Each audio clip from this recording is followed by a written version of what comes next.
नमस्कार दोस्तों, आप सभी का स्वागत है अंकित कोचिंग क्लासेस की इस शानदार वीडियो में।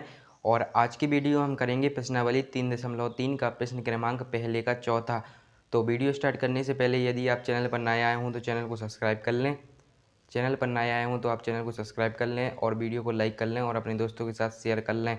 तो दोस्तों, इस क्वेश्चन में हमको दिया हुआ है कि निम्नलिखित समीकरण युग्म को प्रतिस्थापन विधि से हल कीजिए। तो दोस्तों, इससे पहले हमने अभी तक अपने 3 क्वेश्चन पूरी तरीके से कंप्लीट किए हैं। यदि आपने वो नहीं देखे हैं तो आप हमारी चैनल की प्लेलिस्ट पर जाकर चेक कर सकते हैं। तो दोस्तों, यहाँ पर हमसे क्या पूछा गया है, निम्नलिखित समीकरण युग्म। रेखिक समीकरण उसे कहते हैं जिसकी समीकरण की अधिकतम घात 1 हो सकती है। इसके बाद युग्म में होता है जोड़ा, जैसे एक समीकरण ऊपर दिया है एक नीचे, तो इसको बोलते हैं जोड़ा। को प्रतिस्थापन विधि से हल कीजिए। अब दोस्तों, प्रतिस्थापन विधि वह विधि होती है जिसमें हमको चर पद को अकेला छोड़ना पड़ता है।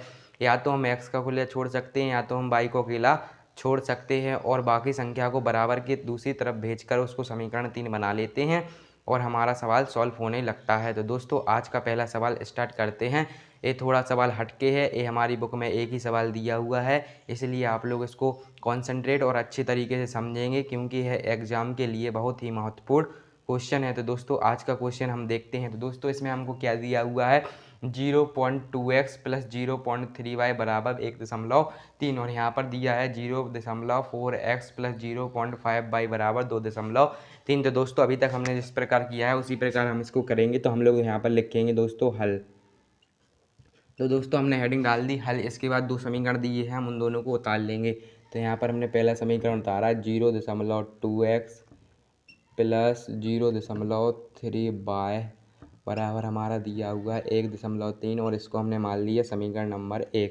इसके बाद दोस्तों, हम नीचे वाला भी उतार लेंगे इसके प्रकार 0.4x प्लस 0.5y और बराबर में हमको दिया हुआ है 2.3 और यहाँ पर हमारा उतर गया यहाँ पर समीकरण नंबर 2। अब दोस्तों, यहाँ पर कहने समझने की बात यहाँ पर ये है कि अभी तक हमने जितने सवाल किए हुए हैं उसमें हमें एक लीनियर इक्वेशन प्राप्त हुई है। अब लीनियर इक्वेशन वह इक्वेशन होती है जिसमें ना कि कोई संख्या बटे में दी होती है और ना ही कोई संख्या दशमलव में दी होती है। अब दोस्तों, बात यहाँ समझने की यह है कि यहाँ से हम दशमलव को किस प्रकार रिमूव करेंगे। तो दोस्तों, आपने 9th क्लास में भी पढ़ा होगा, 8th क्लास में पढ़ा होगा, तो हम आपको यहाँ पर भी बताते हैं। जैसे हमारे पास यहाँ पर क्या लिखा हुआ है 0.2x। तो दोस्तों, अब हम इसको क्या करेंगे, इस x को थोड़ा अभी हम इग्नोर करते हैं। इसके बाद आप देख सकते हैं कि इसको हम क्या लिख सकते हैं 0.2 को। तो दोस्तों, हम इस 0.2 को लिख सकते हैं 2/10। अब 2/10 क्यों लिख सकते हैं, क्योंकि दशमलव के बाद एक अंक के बाद संख्या है। यदि 2 अंक बाद होती तो हम यहाँ पर 100 लिख देते, क्योंकि एक अंक बाद है तो बटे में हम 10 लिखेंगे। इस प्रकार दोस्तों, यदि हम पूरे समीकरणों के बटे में 10 कर दें तो यहाँ पर हमारा दशमलव समाप्त हो जाएगा। तो दोस्तों, हम लोग क्या करेंगे, यहाँ पर लिखेंगे व्यवस्थित करने पर। तो दोस्तों, आप हेडिंग डालेंगे व्यवस्थित करने पर। क्या करने पर दोस्तों, व्यवस्थित करने पर। दोस्तों, हमने हेडिंग लगा दी व्यवस्थित करने पर। अब दोस्तों, हम लोग यहाँ पर एग्जाम में भी यदि ये सवाल आता है तो आप इसको यहाँ पर फेयर में नहीं करेंगे, इस साइड रफ में इसको व्यवस्थित करेंगे। तो दोस्तों, हम आपको व्यवस्थित करने का तरीका बताते हैं। तो सबसे पहले दोस्तों, आपको क्या करना है, जो संख्या दी हुई है 0.2, इसके बटे में हम x 10 करेंगे और x यहाँ पर दिया हुआ है और प्लस में हमारा हो जाएगा 3y/10 और बराबर में हमारा हो जाएगा 13/10।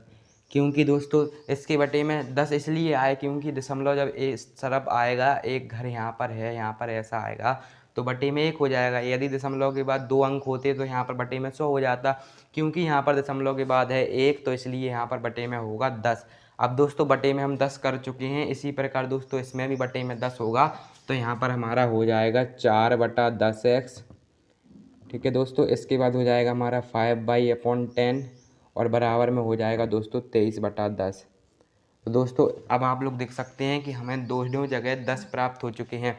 अब बात हमारी यहाँ से ये उठती है कि हमको यहाँ से 10 को भी समाप्त करना है ताकि हमें एक लीनियर इक्वेशन प्राप्त हो सके, एक सरल समीकरण प्राप्त हो सके। अब ये लीनियर इक्वेशन क्या होती है, लीनियर इक्वेशन एक सिंपल इक्वेशन समीकरण होता है। तो दोस्तों, इस 10 को रिमूव करने के लिए आपको क्या करना पड़ेगा। तो दोस्तों, इस 10 को रिमूव करने के लिए आपको दोनों समीकरण में यदि हम 10 से गुणा कर देंगे तो ये 10 हमारे कैंसिल आउट हो जाते हैं। देखना इस प्रकार, जैसे दोस्तों यहाँ पर हम 10 से गुणा कर दें, यहाँ पर भी 10 से गुणा कर दें, यहाँ पर भी 10 से गुणा कर दें। अब दोस्तों, कहने का मतलब ये है कि यहाँ से 10 और 10 कैंसिल आउट होंगे, यहाँ से भी 10 और 10 कैंसिल आउट होंगे और यहाँ से भी 10 और 10 कैंसिल आउट होंगे। अब दोस्तों आप ही समझ सकते हैं कि हमारे पास क्या बचा, यहाँ पर 4x बचा, यहाँ पर 5y बचा, यहाँ पर 23 बचा। इसी प्रकार दोस्तों यदि हम यहाँ पर भी 10 से गुणा कर देंगे तो यहाँ पर ये कैंसिल आउट होंगे, तो यहाँ पर भी 2x बचेगा, यहाँ करेंगे तो इसी प्रकार दोस्तों आप समझ सकते हैं कि यहाँ पर 10 खत्म करने पर 2x 3y बराबर 13 बच रहा है और यहाँ पर भी 4x प्लस 5y बराबर 23 बच रहा है। कहने का मतलब ये है कि बटे में जो संख्या दी है उसे समाप्त करने के लिए हम उसी संख्या से पूरे समीकरण में क्या कर देंगे, गुणा किया। तो दोस्तों हमने यहाँ पर व्यवस्थित किया तो हमें क्या प्राप्त हुआ, तो आप लोग यहाँ पर लिखेंगे हमको प्राप्त हुआ 2x प्राप्त हुआ, हमें प्लस का 3y प्राप्त हुआ और बराबर में क्या प्राप्त हुआ दोस्तों 13। और दोस्तों ये है हमारा समीकरण नंबर 1। इसके बाद दोस्तों नीचे क्या प्राप्त हुआ आप देख सकते हैं, यहाँ पर कैंसिल आउट हुए हैं तो यहाँ पर हमें क्या मिला 4x मिला, प्लस का हमको 5y मिला और बराबर में हमको 23 मिला। और दोस्तों यहाँ पर 23 मिला और हमने लिख दिया और ये हमारा हो गया समीकरण नंबर 2। अब आप देख सकते हैं, उम्मीद करते हैं कि आपको वीडियो पसंद आ रही होगी। इसके बाद दोस्तों अब हमने उसी मेथड को हम अपनाएंगे जो कि हम अभी तक 3 सवालों में यूज कर चुके हैं। तो यहाँ पर हम लोग क्या करेंगे, समीकरण 1 लेंगे और उससे पूरे समीकरण को सॉल्व कर देंगे। तो दोस्तों हम लोग यहाँ पर लिखेंगे समीकरण 1 से। तो लिखने से पहले दोस्तों इसको हम थोड़ा रफ कर ले रहे हैं।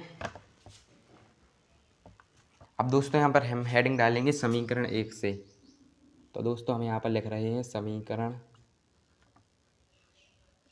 1 से। तो दोस्तों हमने हेडिंग डाल दी समीकरण 1 से। अब दोस्तों समीकरण 1 हम लोग लिख लेंगे और तो दो समीकरण 1 दिया है दोस्तों हमें 2x प्लस 3y बराबर में 13। अब दोस्तों हमको चर पद को अकेला छोड़ना है, तो जो संख्या है यहाँ पर प्लस का 3y इसको भेजेंगे इस तरफ तो हो जाएगी माइनस की। तो यहाँ पर हमारा क्या हो जाएगा 2x बराबर हो जाएगा 13 एज इट इज रहेंगे, प्लस का 3y इसके यहाँ तरफ आएगा तो क्या हो जाएगा माइनस का 3y हो जाएगा। इसके बाद दोस्तों अभी हम आपको बहुत बार बता चुके हैं कि यहाँ पर 2x के साथ क्या कर रहे हैं गुणा, और जब भी कोई संख्या किसी के साथ गुणा करती है यदि हम उसको पक्षांतर करेंगे तो वो हमेशा सदैव बटे में ही आती है। तो यहाँ पर x बराबर हमारा क्या हो जाएगा दोस्तों, हमारा x बराबर हो जाएगा 13 माइनस 3y अपॉन में हो जाएगा 2। और दोस्तों इसको हम मान देंगे समीकरण नंबर 3। क्या मान लेंगे दोस्तों, समीकरण नंबर 3। अब दोस्तों यहाँ से जो हमें x का मान प्राप्त हुआ है उसको हम समीकरण 2 में रख देंगे तो हमें y या x का मान मिल जाएगा, y का मान मिल जाएगा। तो दोस्तों यहाँ पर हम एक लाइन ड्रॉ करते हैं। यहाँ पर दोस्तों एक सेकेंड, हमें यहाँ पर लाइन ड्रॉ करेंगे। तो दोस्तों यहाँ पर हम एक लाइन ड्रॉ करेंगे। यहाँ पर दोस्तों एक लाइन ड्रॉ कर दी हमने। इसके बाद दोस्तों हम लिखेंगे क्या, x का मान। तो दोस्तों आप यहाँ पर हेडिंग डालेंगे x का मान। दोस्तों मार्कर थोड़ा ख़राब हो चुका है इसलिए हम सेकंड मार्कर का यूज करेंगे। तो दोस्तों हम लोग यहाँ पर लिखेंगे x का मान, x का मान समीकरण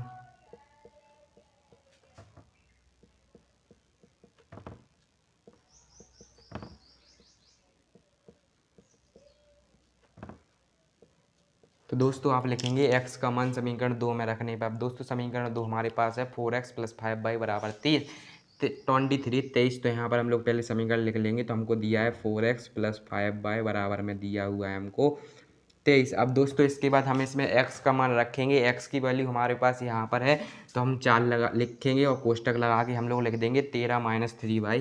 तो यहाँ पर हम लिखेंगे 13 माइनस 3y अपॉन में लिख देंगे 2 इसलिए लिखा क्योंकि उसमें दिया हुआ है दोस्तों, तो हमने यहाँ पर भी लिख दिया 2। इसके बाद दोस्तों प्लस का 5y है तो यहाँ पर हम लोग लिखेंगे प्लस का 5y और बराबर में हमारा है 23। तो हमने बराबर में लिख दिया 23। तो यहाँ पर 23 भी हमने लिख दिया दोस्तों। यहाँ पर दोस्तों 23 लिखने के बाद दोस्तों अब यहाँ पर हम उसको कैंसिल आउट करेंगे तो 2 से ये कट जाएगा 4 2 बार। तो यहाँ पर दोस्तों आप फिर से समझते हैं, यहाँ पर 2 और ये 4 गुणा में थे तो 2 से यहाँ पर 4 कट चुके। तो यहाँ पर क्या हुआ 2 बची हैं तो हम लोग यहाँ पर लिखेंगे 2 और कोष्टक में बचा हम लोगों के पास 13 माइनस का 3y और प्लस का दोस्तों बचा हमारे पास 5y बराबर में हमारे पास है यहाँ पर 23। दोस्तों सवाल बहुत ही सरल है। पहले हम आपको बताते हैं 2 से हमने 4 को काटा 2 बार गए। अब इस 2 को यहाँ पर लिखा और पूरा समीकरण एज इट इज उतार दिया। इसके बाद दोस्तों इस 2 का इस पूरे कोष्टक में क्या होगा, गुणा होगा, क्योंकि कोष्टक के बाहर यदि किसी भी प्रकार का साइन चिन्ह ना लगा हो तो यहाँ पर गुणा का माना जाता है। तो यहाँ पर हम जब 2 का 13 में गुणा करेंगे तो 13 दूनी हो जाएगा 26। इसके बाद 2 का जब हम 3 में करेंगे तो हमारा हो जाएगा माइनस का 6y और यहाँ पर दिया है हमको प्लस का 5y और बराबर में हमारा हो जाएगा 23। इसके बाद दोस्तों हमारा यहाँ पर माइनस का 6y है और प्लस का 5y है। तो दोस्तों माइनस के 6y में से जब हम प्लस का 5y घटाएंगे तो माइनस का y बचेगा। तो यहाँ पर हमको क्या मिला, माइनस का y और बराबर दोस्तों यहाँ पर 23 यहाँ पर है तो हमने लिख दिया। इसके बाद दोस्तों माइनस का साइन इसलिए लगाया क्योंकि यहाँ पर प्लस के 26 हैं और इस तरफ ये आएंगे तो यहाँ पर हमारे माइनस के 26 हो जाएंगे। इसके बाद दोस्तों माइनस का y हम इसी प्रकार लिख देंगे और बराबर का साइन लगाएंगे। इसके बाद दोस्तों माइनस के 26 में से जब हम प्लस का 23 घटाएंगे तो यहाँ पर हमें माइनस का 3 बचेगा।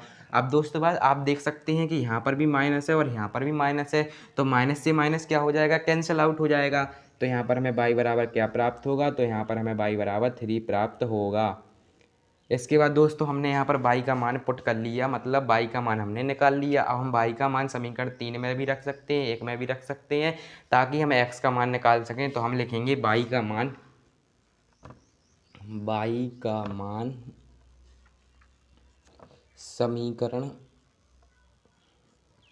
समीकरण 3 में रखने पर, क्या दोस्तों, 3 में रखने पर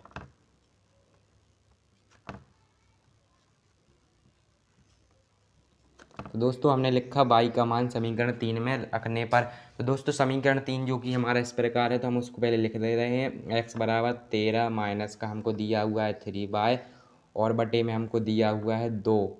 अब दोस्तों y का मान हमारे पास यहाँ पर 3 है तो वो कि हम यहाँ पर रखेंगे। तो दोस्तों यहाँ पर हम थोड़ा साइड से कर रहे हैं ताकि आप लोगों को अच्छे से दिखाई दिए।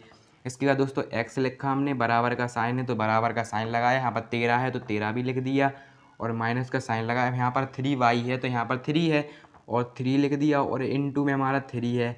कोष्टक इसलिए लगाया क्योंकि y का मान 3 है तो 3 लिख दिया और बटे का साइन है तो बटा कर दिया और 2 लिखा हुआ है। अब दोस्तों x बराबर हम लोग लिखेंगे 13 हमको दिया हुआ है तो हम लोग यहाँ पर 13 एज इट इज लिख देंगे। इसके बाद माइनस का साइन लगाएंगे।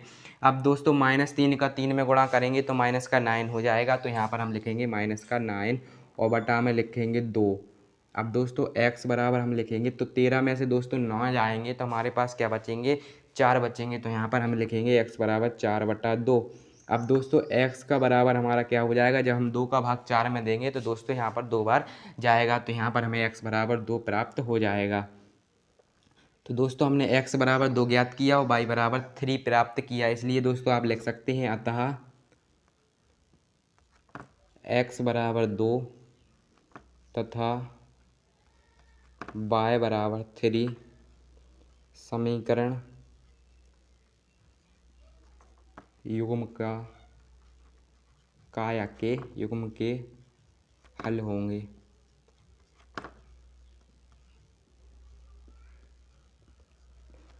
युग्म इसलिए लिखा ताकि यहाँ पर भी युग्म दिया था, युग्म से जोड़ा होता है, हमने आपको शुरू में ही बताया था। इस प्रकार दोस्तों ये हमारा क्वेश्चन समाप्त होता है। हमें x बराबर 2 मिला और y बराबर 3 मिला। तो दोस्तों हम आपको रिवीजन कराते हैं कि हमने इस क्वेश्चन में क्या किया। यहाँ पर दोस्तों हमको दिया हुआ था 0.2x, इसी प्रकार पूरी संख्या दोनों समीकरण बटे दशमलव में थे। अब दोस्तों बात यहाँ पर ये उठ रही थी कि हम यहाँ पर इस दशमलव को कैसे हटाएं, क्योंकि हमें एक लीनियर इक्वेशन प्राप्त करनी थी। तो दोस्तों हमने क्या किया, जब ये 0.2 लिखा है तो उसको लिख सकते थे हम 2/10। इसी प्रकार हमने सारी संख्याओं की बटे में 10 किया और 10 से पूरे समीकरण में गुणा किया, तो हमें व्यवस्थित करने पर 2 समीकरण प्राप्त हुए जो कि इस प्रकार हैं।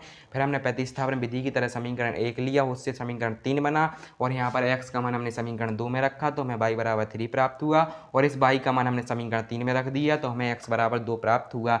इस प्रकार दोस्तों हमारा ये क्वेश्चन पूरी तरीके से समाप्त होता है। उम्मीद करते हैं कि आपको वीडियो पसंद आई होगी। यदि वीडियो पसंद आई हो तो वीडियो को लाइक करें, चैनल को सब्सक्राइब करें और अपने दोस्तों के साथ शेयर करें। दोस्तों इसके बाद हम करेंगे क्वेश्चन 5वां। तब तक के लिए धन्यवाद।